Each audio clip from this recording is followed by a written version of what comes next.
അസ്സലാമു അലൈക്കും വറഹ്മത്തുള്ളാഹി വബറകാതുഹു.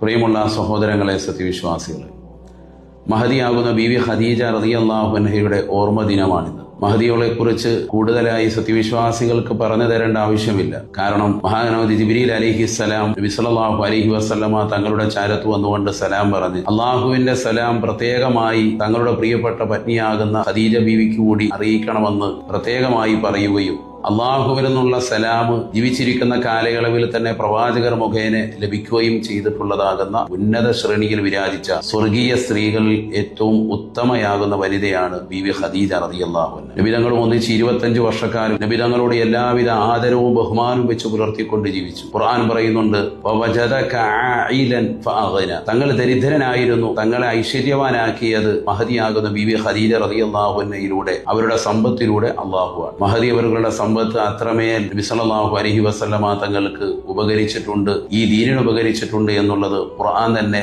വ്യക്തമായി പഠിപ്പിക്കുക. ജീവിതത്തിൽ ഒരു റക്അത്ത് പോലും നമസ്കാരം നിർവഹിക്കാത്തതാകുന്ന മഹദി അവരുടെ ജനാസ നമസ്കാരം പോലും നടന്നിട്ടില്ല. പക്ഷേ സ്വർഗീയ സ്ത്രീകളിൽ ഏറ്റവും ഉന്നത ശ്രേണിയിലായി അവർ വിരാജിച്ചു എന്നുള്ളതാണ് ചരിത്രം. നമസ്കാരമില്ലാത്തതിന്റെ കാരണം അവരുടെ വഫാത്ത് കഴിഞ്ഞ് 1 വർഷത്തിന് ശേഷമാണ് നമസ്കാരം കൊണ്ട് സത്യവിശ്വാസികൾക്ക് അല്ലാഹു സുബ്ഹാനഹു വ തആല കൽപ്പന നൽകുന്നതും ഇസ്രാ മിഅ്റാജ് നടക്കുന്നതും. അല്ലാഹു മഹദി അവരോടൊപ്പം സ്വർഗത്തിൽ ഒരുമിക്കുവാൻ നമുക്ക് എല്ലാവർക്കും തൗഫീഖ് നൽകട്ടെ. ഈ ഓർമ്മ ദിനത്തിൽ അവർക്ക് വേണ്ടി ഒരു ഫാത്തിഹ ഓതി നമുക്ക് അവരെ സ്മരിക്കാം. അല്ലാഹു ഖബൂലാക്കട്ടെ. അസ്സലാമു അലൈക്കും.